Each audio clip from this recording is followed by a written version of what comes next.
சூப்பரான ஒரு கோவிலுக்கு தாங்க உங்களை நான் கூப்பிட்டு போகிறேன்.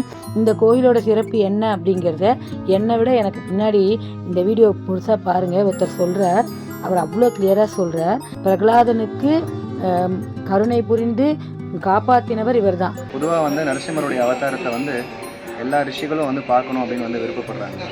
ஏன் அப்படின்னா, அதே மாதிரி இங்கே இருக்கக்கூடிய பிரசாதம் வந்து அந்த தோசையும் இதுவும் ரொம்ப ரொம்ப ரொம்ப டேஸ்ட்டாக இருக்கும். பொடி தோசை கொடுப்பா பாருங்கள். ஆண்டாளை சேவிச்சிங்கன்னா இன்னைக்கெல்லாம் நமக்கு வந்து ஒரு சந்தோஷம் கிடைக்கும் ஃப்ரெண்ட்ஸ். அங்கே வந்து பானகம் அப்புறம் நீர்மோர் இதை வந்து அடிக்கடி வந்து தருவா.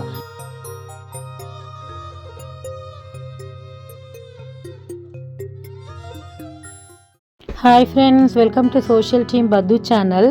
சூப்பரான ஒரு கோவிலுக்கு தாங்க உங்களை நான் கூப்பிட்டு போகிறேன். மறக்காமல் லைக் பண்ணிவிட்டு வீடியோவை பாருங்கள். சோஷியல் டீம் பத்து சேனலை சப்ஸ்கிரைப் பண்ணுங்கள். பெல் ஐக்கானையும் கிளிக் பண்ணி வச்சுக்கோங்க. அப்போ தான் நான் போடுற வீடியோலாம் உங்களுக்கு வரும். இது வந்து செட்டி புண்ணியம், செங்கல்பட்டுலேருந்து ஒரு 3-4 கிலோமீட்டரில் இருக்கும். அங்கே வந்து ஹயக்ரீவர் சன்னதி இருக்குது. அவரை சேவிச்சுட்டு அப்படியே வந்தோன்னா எஸ்பி கோயில், சிங்கப்பெருமாள் கோயில் இருக்கும். பாரலாற்று நரசிம்மரை மட்டும்தான் இப்போ நம்ம போய் சேவிக்க போகிறோம். ஹயக்ரீவரை இன்னொரு நாள் உங்களுக்கு நான் காமிக்கிறேன். இவர் வந்து ரொம்ப விசேஷமான பெருமாளுங்க. என்னுடைய ரொம்ப ஃபேவரட்டான பெருமாள். ஏன் அப்படின்னா, இவர்கிட்ட போயிட்டு எப்பேற்பட்ட மன கஷ்டத்தில் போய் நம்ம நின்றாலும் இங்கே இருக்கக்கூடிய இந்த பாரலாற்று நரசிம்மர் ஒரே நாளில் நமக்கு வந்து அதுக்கு உண்டான சொல்யூஷனை கொடுத்துருவார். இவரை பொறுத்த வரைக்கும் நாளை அப்படிங்கிறதே கிடையாதுங்க. அகோபலிவல்லி தாயார் தான் இங்கே வந்து தாயார். சேவிச்சோன்னு வச்சுக்கோங்களேன், உலகத்தில் இருக்கக்கூடிய அத்தனை பிரச்சனைகளுக்கும் இவ 2 பேருமே நமக்கு வந்து சொல்யூஷன் கொடுத்துருவாங்க. இந்த கோயிலோட சிறப்பு என்ன அப்படிங்கிறத என்னை விட எனக்கு பின்னாடி இந்த வீடியோ முழுசாக பாருங்கள். ஒருத்தர் சொல்கிறார், அவர் அவ்வளோ கிளியராக சொல்கிறார். இந்த கோயில் வந்து பல்லவர் காலத்தில் குடைவரை கோயில்க இது. இந்த கோவிலில் பெருமாளுக்கு வந்து 3வது கண் இருக்குதுன்னு சொல்கிறாங்க. அந்த 3வது கண்ணை நம்ம தரிசிக்கலாம். நெற்றிக்கண் சிவபெருமானுக்கு தானே சொல்லுவோம், இவருக்கு இங்கே இருக்குது. பிரகலாதனுக்கு கருணை புரிந்து காப்பாற்றினவர் இவர் தான்.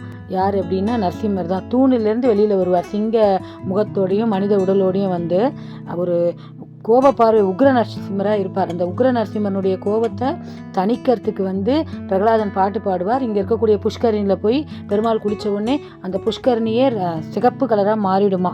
இங்கே வந்து பாரிஜாதம் தான் வந்து ஸ்தல விருட்சம். இங்கே ஒரு வந்து அழிஞல் மரம் ஒன்று இருக்குது. அதில் வந்து நம்ம தொட்டில் கட்டினா கண்டிப்பாக குழந்தை பாக்கியம் இருக்குன்னு சொல்கிறாங்க. இங்கே சிங்கப்பெருமாள் கோவில் நரசிம்மர் கோவிலில் இருக்கும். இந்த பொதுவாக வந்து நரசிம்மருடைய அவதாரத்தை வந்து எல்லா ரிஷிகளும் வந்து பார்க்கணும் அப்படின்னு வந்து விருப்பப்படுறாங்க. ஏன் அப்படின்னா, பெருமாளுடைய பிரத்யேகமாக நரசிம்ம அவதாரம் அப்படின்றது ஒரு 5 வயசு குழந்தைக்காக பெருமாள் வராரு. அப்போ எல்லாருக்கும் என்ன கேள்வினா, ஒரு 5 வயசு குழந்தைக்கு பெருமாள் வந்தாரா அப்படின்றது ஒரு பெரிய கொஷின் மார்க்.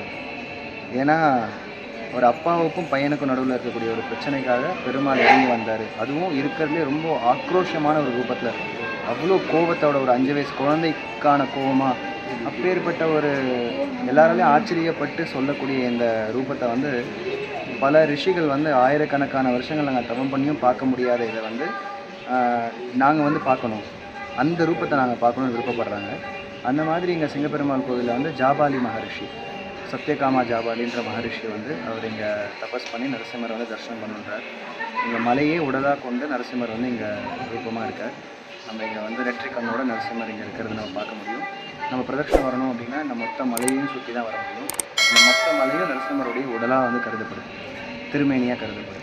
அண்ட் இதே மாதிரி நம்ம நாமக்கல் போனோம் அப்படின்னா அங்கே நாமக்கல்லையும் நரசிம்மர் அந்த மொத்த மலையும் சாலகிராமம். சாலகிராமத்தில் உள்ள நரசிம்மர் இருப்பார். அங்கேயும் 3 கண் இருக்கும் பெருமாளுக்கு. இல்லை இங்கே மாத்திரம் வரலாற்று நரசிம்மர் கிட்ட தான் 3 கண். நாமக்கல்ல 3 கண்கள் கிடையாது. ஆனால் சாலகிராமம் மொத்த மலையுமே சாலகிராமம். சாலகிராமம்னா பொதுவாக நம்ம சின்னதாக பார்த்துருப்போம். பட் அவ்வளோ பெரிய மலையும் சாலகிராமம்னா நீங்கள் நாமக்கல்ல தான் பார்க்க முடியும். அண்ட் சத்யகாமா ஜாபாலி மகரிஷி அப்படின்றவர் வந்து சாஸ்திரத்தில் வந்து ரொம்ப புராணங்களில் வந்து ரொம்ப பிரசித்தி பெற்ற ஒரு ரிஷி. அவர் வந்து அவருடைய கதையே வந்து ரொம்ப அற்புதமான கதை. அவர் வந்து கௌதம மகரிஷியோடைய குருகுலத்துக்கு வந்து ஒரு நாள் ஒரு சின்ன பையன் வந்து வர்றார். அவருடைய குருகுலத்தில் எல்லாம் இப்போ நிறைய பேர் வந்து என்ன சொல்லுவாங்க, அந்த காலத்தில் குருகுலத்தில் வந்து பிராமணர்கள் மட்டும்தான் சேர்த்துக்கிட்டாங்க, மற்றவங்கள சேர்த்துக்கல, இந்த மாதிரி ஜாதி பாகுபாடு பிரிவினைகள் இருந்தது அப்படின்னு வந்து சொல்லுவாங்க. இந்த ஒரு சின்ன குழந்தை வந்து என்ன கேட்குறாங்க அப்படின்னா, கௌதம மகரிஷி கிட்ட வந்து நாங்களும் வந்து இந்த குருகுலத்தில் சேர்க்க முடியுமா, இந்த பசங்களாம் படிக்கிறாங்களே அப்படின்னு கேட்கும்போது கௌதம மகரிஷி கேட்குறாரு, நீங்கள் யாருப்பா, உங்கள் அப்பாவோட பேர் என்ன, நீங்கள் எந்த எந்த குலத்தை சேர்ந்தவர் அப்படின்னு கேட்கும்போது எனக்கு தெரியாது, எனக்கு எங்கள் அம்மா தான் இருக்காங்க, எங்கள் அம்மா கிட்ட போய் நான் கேட்டு வரேன் அப்படின்னு சொல்லிட்டு அவங்க அம்மா கிட்ட போய் கேட்குறாரு. அவங்க அம்மா வந்து ஜாபாலி அப்படின்னு பேர். அவங்க வந்து ஒரு பணிப்பெண். அந்த அம்மா கிட்ட போயிட்டு இந்த மாதிரி வந்து நான் போனேன் கௌதம ரிஷி கிட்ட கேட்டேன். ஆனால் அவர் என்னை வந்து நீ யார், எங்கேருந்து வந்திருக்கேன்னு கேட்டால் அப்பா பேர் என்னன்னு கேட்டார். அப்படின்னு கேட்கும்போது அந்த அம்மா சொல்கிறாங்க, எனக்கு உங்கள் அப்பா யாருன்னு தெரியாதுப்பா, நீ போயிட்டு நீ ஜாபாலியோட பையன் போய் சொல்லு அப்படின்னு சொல்லிட்டு வந்து அந்த அம்மா சொல்லுவாங்க. உடனே இவர் வந்து திரும்ப வந்து மகரிஷி கிட்ட வந்து கேட்பார், யாருடைய பையன் அப்படின்னு கேட்கும்போது எனக்கு அப்பா யாருன்னு தெரியாது, அம்மா சொன்னாங்க, நான் வந்து எங்கள் அம்மாவோட பையன், நான் வந்து ஜாபாலியோட பையன் சொன்ன உடனே ஜாபாலி மகரிஷின்னா அது பெண். ஆமாம், அவரோட பேரும் அதுதான், சத்யகாமா ஜாபாலி. சத்யகாமா ஜாபாலி. அவரோட பேர் சத்யகாமா, உண்மையாக பேசுனதுனால. அம்மா பேர் ஜாபாலி. ஸோ அப்போ அவர் வந்து நீ உண்மையை பேசுனதுனால நீ கண்டிப்பாக நீ ஒரு பிராமணன் அப்படின்னு சொல்லிட்டு உட்கார வச்சு அவர் நம்ம குரூப்பில், பிராமணனா ஏன்னா உண்மையை பேசணும், அதாவது ஒரு பிராமண குணம், அந்த குணத்தை அவர் வளர்த்துக்கிட்டு இருக்கிறதுனால இஸ் அ பிராமணன் அப்படின்னு சொல்லிட்டு அவருக்கு அந்த குரூப்பில் இருக்கும். அப்பேற்பட்ட ரிஷிக்கு தான் எங்கள் நரசிம்மர் தரிசனம். தேங்க்யூ. அப்படியே நம்ம சுற்றிட்டு வந்தோம்னு வச்சுக்கோங்க, அந்த கோபுரம் இதெல்லாம் பார்த்துட்டே வரலாம். மலை மேலே தாங்க கோவில், அதுவும் பிரதோஷத்தன்னைக்கு இவரை சுற்றினோன்னு வச்சுக்கோங்களேன், நமக்கு பௌர்ணமி கிரிவலம் வந்த அதே தான் இங்கேயும் பலனும் உண்டுங்க. ஸோ பெருமாள் கோயிலில் கிரிவலம் இருக்கா அப்படின்னு கேட்டிங்கன்னா இவர்கிட்ட உண்டு. ஏன்னா பிரதோஷத்தப்போ அவ்வளோ விசேஷம் பாருங்கள். லக்ஷ்மியே தன்னுடைய மடியில் உட்கார வச்சுருப்பார் நரசிம்மர். ஆக்சுவலாக ஹிரண்யகசிபியோட இது எப்படின்னா, நம்ம மனிதனோ மிருகமோ சாகடிக்கக்கூடாது, அதுக்கப்புறம் வானத்துலேயோ இல்லை நிலத்துலையோ எனக்கு சாக வரக்கூடாதுலாம் வேண்டியிருப்பார் இல்லையா. ஸோ அவரை கொன்னது மனிதனும் இல்லை மிருகமும் இல்லை. அதே மாதிரி அவர் வந்து மடியில் தான் போட்டு சாகடிப்பார். நரசிம்மர் வந்து ஹிரண்யகசிபு தன்னுடைய மடியில் போட்டு. ஸோ இதெல்லாம் வந்து கேட்கும்போது ஸ்தல புராணமாக உடம்பு அப்படியே புல்லரிக்குங்க. இது வந்து பரமபத வாசல். அப்படியே கொடிமரத்தை வந்து நம்ம சேவிச்சோன்னு வச்சுக்கோங்களேன். என்னால் இந்த கோவிலை பற்றி பேச சொன்னால் நான் பேசிகிட்டே இருப்பேன். அந்த அளவுக்கு இந்த கோவிலோட நான் ஐக்கியமானவ. எனக்கு எப்போல்லாம் மனசுக்குள்ளே வந்து ஒரு கஷ்டம் ஒரு சந்தோஷம், எனக்கு மனசு ஒரு மாதிரி இருக்குது அப்படின்னா நான் நேராக இங்கே வந்துடுவேங்க. வந்துட்டு அப்படியே நரசிம்மர்கிட்ட உட்காந்துருவேன். இன்றைக்கெல்லாம் உட்கார சொன்னால் இன்றைக்கெல்லாம் இருப்பேன் நான். அந்த அளவுக்கு ஒரு பிடித்தமான ஒரு கோவில் தான் இந்த நரசிம்மர் கோவில். அதே மாதிரி இங்கே இருக்கக்கூடிய பிரசாதம் வந்து அந்த தோசையும் இதுவும் ரொம்ப ரொம்ப ரொம்ப டேஸ்ட்டாக இருக்கும். பொடி தோசை கொடுப்பா பாருங்கள். காசு வந்து 30 ரூபான்னா கூட பொடி தோசை ஒன்று சாப்பிட்டாலே வயிறு ரொம்பி போயிடும். அப்படிப்பட்ட தோசை தான் இங்கே இருக்கக்கூடிய ஒரு பிரசாதம். பிரசாதத்தெலாம் தாண்டி நமக்கு வந்து ஒரு நிம்மதி வேணும், ஒரு சந்தோஷம் வேணும், நினச்சதெல்லாம் நடக்கணும், பெருமாளோட அனுகிரகம் வேணும் அப்படின்னா இந்த உக்ர நரசிம்மரை இங்கே வந்து சேவிச்சு பாருங்கள், வேறு லெவலில் இருக்கும். ஸோ இந்த பெருமாளுக்காக நான் ஏன் இவ்வளோ தூரம் பேசுகிறேன் அப்படின்னு பார்த்தீங்கன்னா, நரசிம்மரை மாதிரி கோவப்பட்டவரும் கிடையாது, நரசிம்மரை மாதிரி சாந்தமாக இருக்கிறவரும் கிடையாது. அவர் அந்த லக்ஷ்மியை மடியில் உட்காந்துட்டு இருப்பார். அதை நம்ம படியிலேருந்து இறங்கி வரும்போது சேவிப்போம். அதை பார்த்தாலே உங்களுக்கு அவ்வளோ சந்தோஷமாக இருக்கும். ஆண்டாள் சன்னதி இருக்கும் கோவிலில், அந்த உள்ள மூலவர் சன்னதி பக்கத்தில்.